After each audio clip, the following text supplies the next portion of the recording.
Hello दोस्तों hello दोस्तों, आप सभी का स्वागत है आज के इस दिल्ली पुलिस के एग्ज़ाम 2025 के अंतिम प्रहार के रूप में नवीन सर की जो जीएस है प्रैक्टिस सेट, उसका हम लोग hand retain practice set notes के साथ रिवाइज़ करेंगे बहुत ही जल्दी। तो आप लोगों को रिवाइज़ बहुत फास्ट हम कराएँगे, तो आप लोग प्रैक्टिस सेट को ज़रूर देखिएगा, जिससे आपका जो एक बार रिवीजन करने के बाद हम एक बार जल्दी रिवीजन कराएँगे, जिससे आपसे जो आपको जल्दी से याद हो जाएगा। तो चलिए हम लोग अपने प्रैक्टिस सेट को शुरू करते हैं। यह प्रैक्टिस सेट लगातार चलता रहेगा, तो आप हमारे साथ शुरू से अंत तक बने रहिएगा और यह वीडियो अपने 2 दोस्तों को ज़रूर शेयर कीजिएगा, जिससे हमें सपोर्ट मिलेगा और हमें मोटिवेशन मिलेगा और वीडियोज़ बनाने का। तो चलिए हम लोग अपने क्लास को शुरू करते हैं। तो जो हमारा पहला प्रश्न था, यानी हमें क्या बताया गया था, तो एकहार्य जो है वो भरतनाट्यम को कहा जाता है। किसको कहा जाता है? एकहार्य भरतनाट्यम को। जो भरतनाट्यम है यह प्राचीनतम शास्त्रीय नृत्य है तमिलनाडु का। भरतनाट्यम प्राचीनतम शास्त्रीय नृत्य है तमिलनाडु का। शास्त्रीय नृत्य के बारे में हमको जानकारी भरत मुनि के नाट्य शास्त्र से मिलती है। भरतनाट्यम का जो अन्य नाम है वो सादिर अट्टम या दासी अट्टम है। इसे अग्नि नृत्य भी कहते हैं। भरतनाट्यम की शुरुआत जो है वो आलारिपु से होती है। अंत जो होता है इसका तिल्लाना या थिल्लाना पर होता है। अंग्रेज़ों के द्वारा इसको प्रतिबंधित कब किया गया? तो 1910 ईस्वी में भरतनाट्यम को अंग्रेज़ों के द्वारा प्रतिबंधित किया गया। वहीं बात करें भरतनाट्यम का संचालन, तो नट्टूवार कहलाता है। भरतनाट्यम में 3 शैलियाँ होती है: कला क्षेत्र, वजावुर और पड्डा-नल्लूर शैली। पड्डा और नल्लूर शैली को मीनाक्षी सुंदर पिल्लई के द्वारा विकसित किया गया है। जो टोटल क्लासिकल डांस है वो 8 हैं। संगीत नाटक अकादमी के अनुसार और संस्कृत मंत्रालय के अनुसार 9 है। जो 9वां है वो छऊ है, जिसे अर्धशास्त्रीय नृत्य भी कहते हैं। यह 3 प्रकार का होता है। 3 प्रकार का होता है।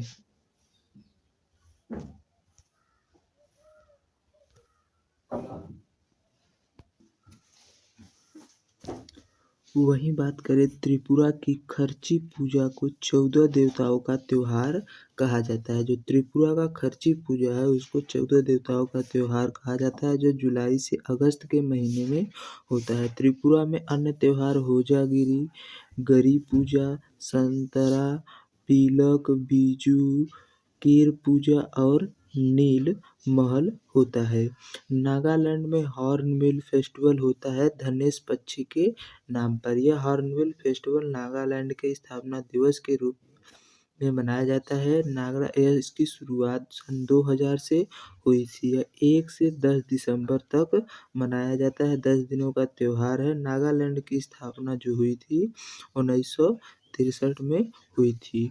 ओवालेंग सेक्रेनई तुलनी मुआत्सो जो है नागालैंड के अन्य त्योहार है। वहीं बात करें मेघालय के त्योहार के, तो बंगाला नोंगक्रेम बेहंदी खलम है। मणिपुर में डोल जात्रा योसांग 5 दिन होता है और लाई हरोबा। संगाई चुम्फा संगाई और चुम्फा नृत्य है। आगे बात करते हैं तो जो सिक्किम का त्योहार है उसमें लोसुंग सागा दावा है। और असम के त्योहार में बिहू, भोगोना, मिदम्मी की, बैको, रोंगकर, देहिंग पटकाई है। जिकिर लोक संगीत जो है वो असम में किया जाता है। जिकिर लोक संगीत असम में होता है। राजस्थान में पडवानी और निहारी लोक संगीत होता है। वहीं जो पाई लोक संगीत है वो मध्य प्रदेश में होता है। अहिरा झारखंड में, मांडो लोक संगीत गोवा में होता है। बाउल और भटियाली वेस्ट बंगाल में, ललिता और पोवाड़ा महाराष्ट्र में होता है। खूबा केसई मणिपुर में लोक संगीत होता है। जियोसा जो है वह अरुणाचल प्रदेश का लोक संगीत है। वहीं बात करें पडवानी जो है वह छत्तीसगढ़ में होती है। कहाँ होती है? छत्तीसगढ़ का लोक संगीत है। हेलिलेउ और हेरेलेउ जो है वो नागालैंड के लोक संगीत हैं। भोजा आली भी छत्तीसगढ़ का लोक संगीत है। वहीं बात करें प्रथम कॉमनवेल्थ गेम जो है वो 1930 में हैमिल्टन कनाडा में हुए थे। इंडिया जो है पहली बार इंडिया में कब होस्ट हुआ? तो 2010 में होस्ट हुआ नई दिल्ली में, जिसमें इंडिया दूसरे स्थान पर रहा। 38 गोल्ड, 27 सिल्वर और 36 ब्रॉन्ज के साथ कुल 101 पदक इंडिया ने जीते थे। सेकेंड कॉमनवेल्थ गेम जो है वो 1934 में लंदन में हुए थे। भारत ने इसमें पहली बार भाग लिया था। सर्वाधिक बार जो कॉमनवेल्थ गेम का होस्ट है वो ऑस्ट्रेलिया रहा है। 2022 में भारत ने 22 गोल्ड, 16 सिल्वर, 23 ब्रॉन्ज के साथ 14वें स्थान पर रहा। जो 2026 के कॉमनवेल्थ गेम है वो ग्लासगो स्कॉटलैंड में होंगे। आगे बात करते हैं तो जो हमारा अगला टॉपिक है वो है एशियन गेम्स। एशियन गेम के जनक जो हैं गुरुदत्त सोंधी हैं। कौन है? गुरुदत्त सोंधी एक इंडियन थे। एशियन गेम का आयोजित ओलंपिक काउंसिल ऑफ एशिया के द्वारा किया जाता है। पहले और दूसरे एशियन गेम में 3 वर्ष का अंतर था, वैसे एशियन गेम्स में 4 वर्ष का अंतर होता है। पहला एशियन गेम जो है 1951 में हुआ था। इंडिया इसमें सेकेंड पोजीशन पर था। 15 गोल्ड, 16 सिल्वर और 20 ब्रॉन्ज के साथ कुल 51 पदक प्राप्त किए थे। दूसरे जो एशियन गेम्स हैं वो 1954 में हुए थे। 2022 और 23 के एशियन गेम्स में भारत 107 पदक प्राप्त किया था। ये हांगझू चीन में ये आयोजन हुआ था। 28 गोल्ड, 38 सिल्वर और 41 ब्रॉन्ज पदक थे। वहीं बात करें तो 1982 में जो है वो इंडिया की रैंक 5th थी। कौन सी रैंक थी? 5th। 1982 में इंडिया की रैंक 5वें स्थान पर था। 2026 का आयोजन जो है वो नागोया जापान में होगा और 2030 का जो एशियन गेम्स का आयोजन कतर दोहा में होगा।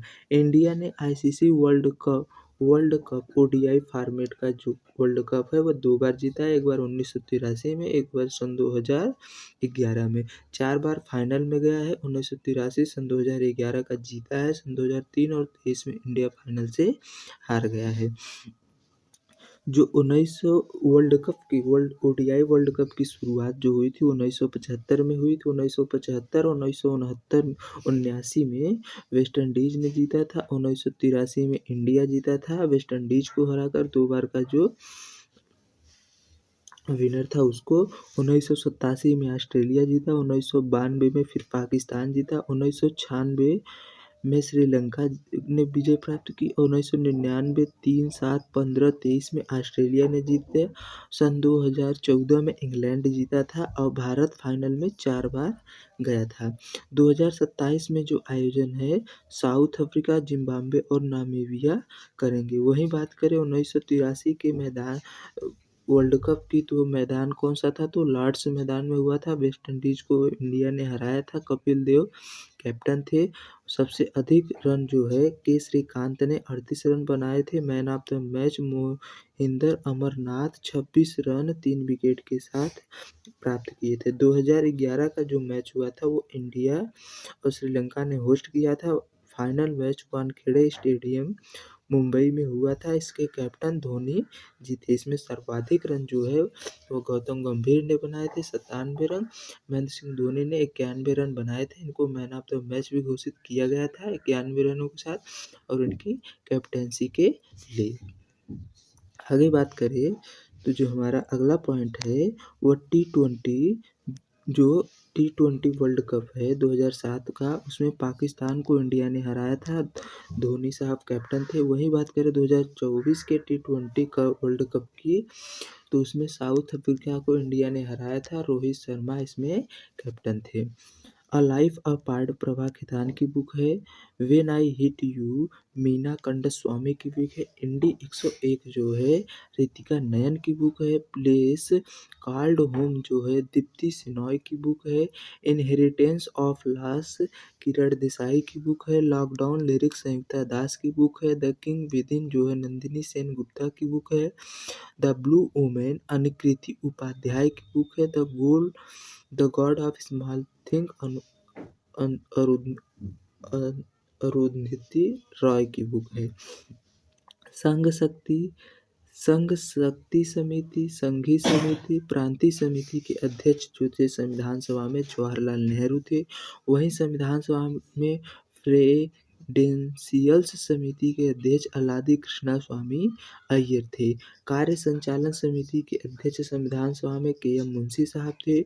वही संविधान सभा में मूल अधिकार समिति और अल्पसंख्यक समिति के अध्यक्ष सरदार पटेल जी थे। संचालन व प्रक्रिया समिति के अध्यक्ष डॉक्टर राजेंद्र प्रसाद थे। प्रारूप समिति के अध्यक्ष जो थे वह डॉक्टर भीमराव अंबेडकर साहब थे। आगे देखते हैं, जो हमारा अगला पॉइंट है वो है संविधान सभा में कुल 389 सदस्य थे, जिसमें 93 देशी रियासतों से थे, 4 चीफ कमिश्नरी प्रांतों से थे और 292 सदस्य जो थे वो प्रांतों से थे। जो ये सदस्य थे इनमें कुल 15 महिला थी। एकमात्र महिला जो मुस्लिम थी वो बेगम एजाज रसूल थी। सर्वाधिक महिलाएं जो उत्तर प्रदेश से थी, 5 महिलाएं थी। वहीं बात करें संविधान सभा का गठन 6 दिसंबर 1946 को हुआ था। संविधान सभा का चिन्ह हाथी होता है। संविधान सभा की पहली बैठक 9 दिसंबर 1946 को हुई थी, जिसके अस्थायी अध्यक्ष के रूप में सच्चिदानंद सिन्हा को चुना गया था। और दूसरी बैठक जो है वह 11 दिसंबर को हुई थी। कब हुई थी? 11 दिसंबर को हुई थी, जिसमें स्थायी अध्यक्ष डॉक्टर राजेंद्र प्रसाद को चुना गया था। उसी में उपाध्यक्ष एस.सी. मुखर्जी व बी.टी. कृष्णाचार्य बने थे। संविधान सभा के सचिव एच.बी. आयंगर थे। संविधान सभा के संवैधानिक सलाहकार वी.एन. राव थे और मुख्य प्रारूपकार जो थे एस.एन. मुखर्जी साहब थे। संविधान सभा का सबसे पहला विचार जो है एम.एन. रॉय के द्वारा 1934 में प्रस्तुत किया गया था। पंडित नेहरू ने उद्देश्य प्रस्ताव 13 दिसंबर 1946 को पेश किया, जिसे 22 जनवरी 1947 को स्वीकार किया गया था। इसका वाचन 3 बार हुआ था। संविधान का अंतिम बैठक जो है 24 जनवरी 1950 को हुई थी। संविधान में 1,17,369 शब्द और 251 पृष्ठ हैं। प्रेम बिहारी नारायण राय जादा के द्वारा अंग्रेजी में हस्तलिखित संविधान को किया गया और सौंदर्यीकरण का कार्य नंदलाल बोस और बी.आर. सिन्हा ने किया। वही पेंटिंग जो इस संविधान में है वह दांडी मार्च की पेंटिंग ली गई है। हिंदी में लेखन बसंत कृष्ण वैद्य के द्वारा संविधान का किया गया। कनाडा से जो है शक्ति विभाजन, राज्यपाल की नियुक्ति, मजबूत केंद्र के साथ संघीय संरचना, सर्वोच्च न्यायालय का क्षेत्रीय सलाहकार जो है ये सब कनाडा के संविधान में लिया गया है। वही बात करें आगे तो जो ब्रिटेन है जो ऑस्ट्रेलिया है उसके संविधान से समवर्ती सूची प्रस्तावना की भाषा दोनों सदनों की संयुक्त बैठक आर्टिकल 108 जो है व्यापार और वाणिज्य की स्वतंत्रता ये ऑस्ट्रेलिया के संविधान से लिया गया है। यूएसआर से मौलिक कर्तव्य लिए गए हैं और यूएसए से मौलिक अधिकार लिए गए हैं। 712 ईस्वी में मोहम्मद बिन कासिम ने जजिया कर का प्रचलन किया। यह 712 में भारत पर सिंध के राजा ताहिर पर आक्रमण किया और वहाँ पर जजिया कर लगाया। जो सिंध तुर्कों के अरबों के आक्रमण से भारत में जो है वह ऊँट का पालन, खजूर की खेती, इन सब का प्रचलन हुआ है। जो इनका जो अरबों का मुख्य उद्देश्य था वह लूट करना और इस्लाम का प्रचार करना था। अरबों द्वारा बसाया गया पहला नगर जो है वह महफूजा है और दूसरा नगर मंसूरा है।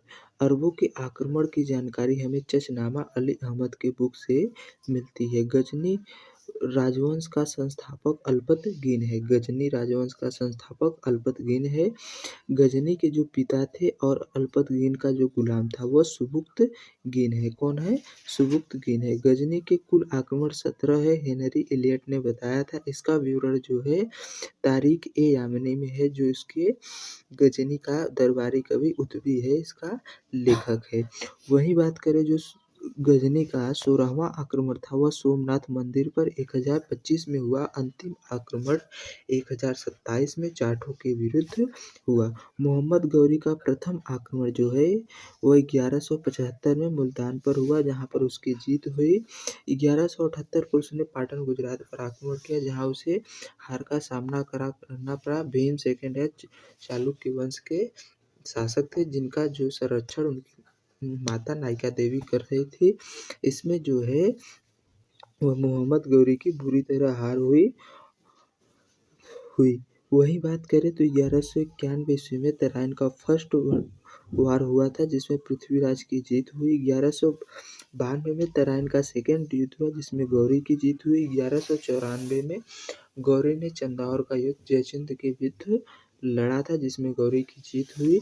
इस युद्ध के बाद गौरी ने देवी लक्ष्मी के सिक्के चलाए, जिसे देहलीवाल कहते हैं। क्या कहते हैं? तो इन सिक्कों को देहलीवाल कहते हैं। आगे बात करते हैं तो आगे हमारा है कि गयासुद्दीन मोहम्मद गौरी ने ऐबक को सुल्तान की पदवी प्रदान की थी। गयासुद्दीन मोहम्मद गौरी ने ही ऐबक को अमीर-ए-आखुर का पद दिया था।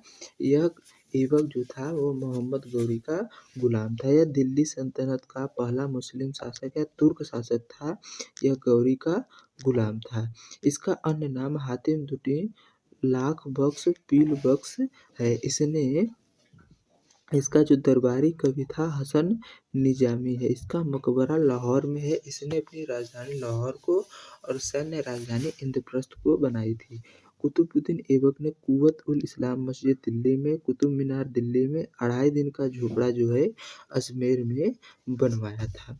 वहीं बात करें दिल्ली सल्तनत की, तो दिल्ली सल्तनत में कुल 5 जो वंश हुए, जिसमें गुलाम वंश, खिलजी वंश, तुगलक वंश, सैयद और लोदी हैं। गुलाम वंश 1206 से 1290 था। ऐबक इसका संस्थापक था। खिलजी 1290 से 1320 ईस्वी तक। जलालुद्दीन खिलजी इसका संस्थापक था। वहीं बात करें तुगलक की, तो 1320 से 1414 सर्वाधिक सबसे बड़ा शासनकाल तुगलक था, जिसका गयासुद्दीन तुगलक संस्थापक था।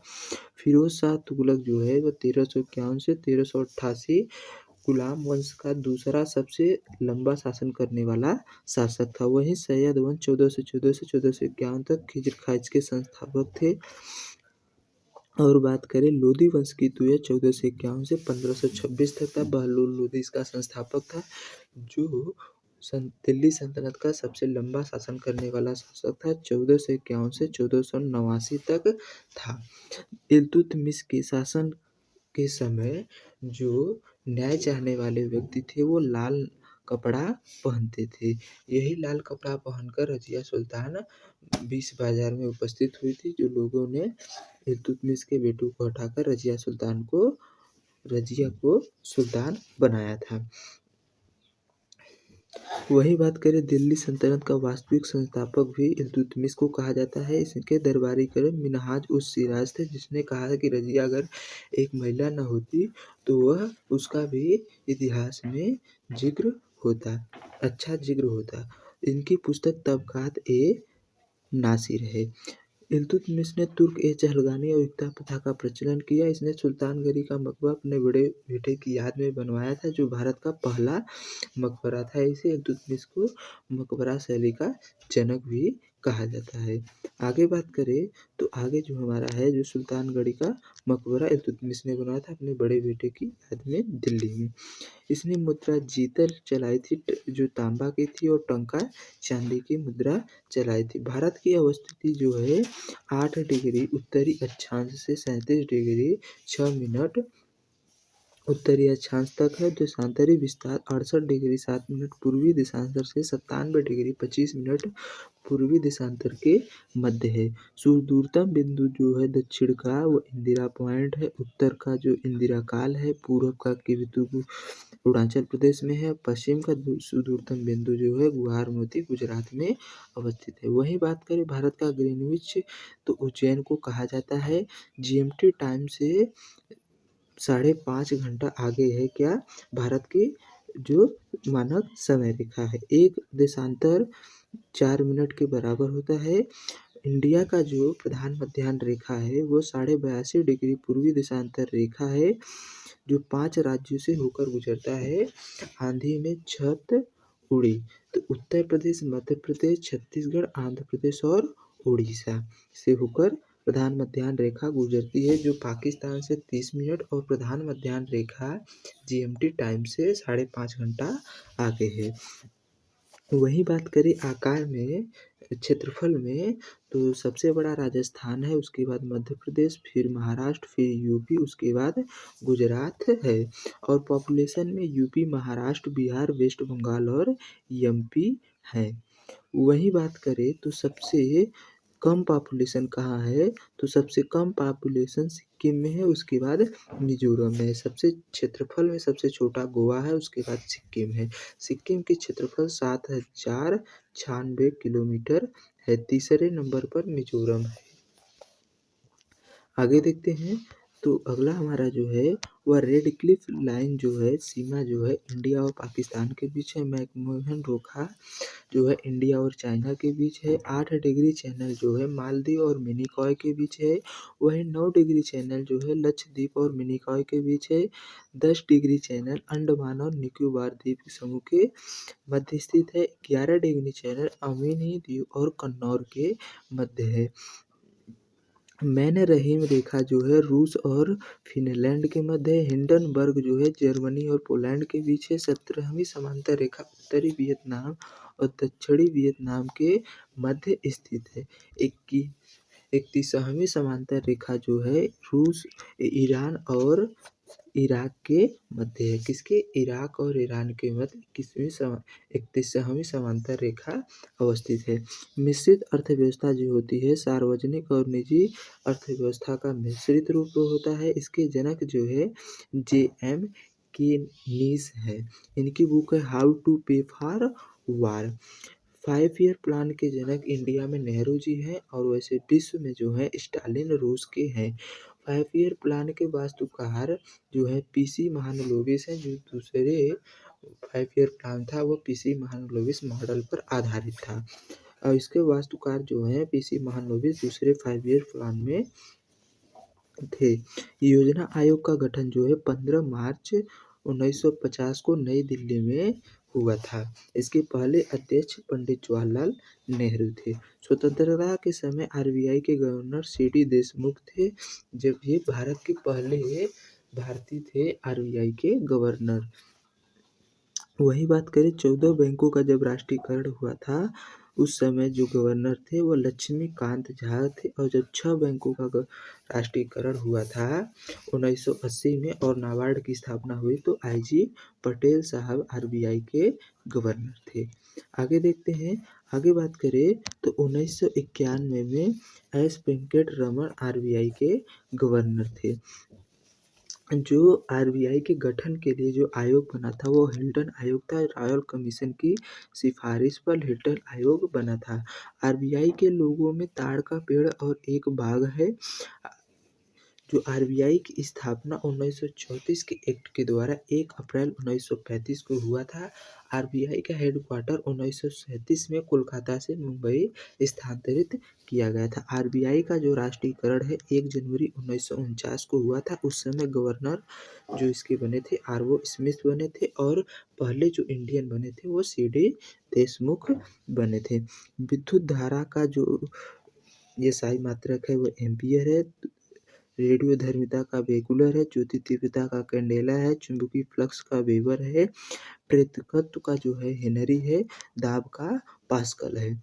पक्षियों के अध्ययन को ओर्निथोलॉजी कहते हैं। कोशिका के अध्ययन को साइटोलॉजी कहते हैं और आर्कियोलॉजी जो है मकड़ियों के अध्ययन को कहते हैं। पैलियोंटोलॉजी जीवाश्म के अध्ययन को कहते हैं। आर्कियोलॉजी जो है कैंसर के अध्ययन को कहते हैं। सेरोलॉजी जो है छिपकली के अध्ययन को कहते हैं। हेमेटोलॉजी जो है रक्त के अध्ययन को कहते हैं। कोशिका का पावर हाउस जो है वो माइटोकॉन्ड्रिया है, जिसकी खोज 1857 में अल्बर्ट वान कोलिकर के द्वारा की गई। रक्त का पावर हाउस हृदय होता है। आत्मघाती थैली लाइसोसोम को कहते हैं। कोशिका का मास्टर नाभिक को कहते हैं। वहीं ट्रैफिक पुलिस ऑफ सेल जो है वो गोल्जी काय को कहते हैं। ट्रैफिक पुलिस ऑफ जो सेल है उसे गोल्जी काय को कहते हैं। तो ये आपका था नवीन सर के जो GS practice set Delhi police या एमपीएस के लिए चल रहा था, उसका हमने हैंड रिटन नोट्स आप लोगों को फास्ट रिवीजन करा दिया है। तो आप लोग सपोर्ट बनाए रखिएगा, हम हर क्लास की नोट्स अपलोड करते रहेंगे। चलिए मिलते हैं नेक्स्ट क्लास, तब तक के लिए धन्यवाद।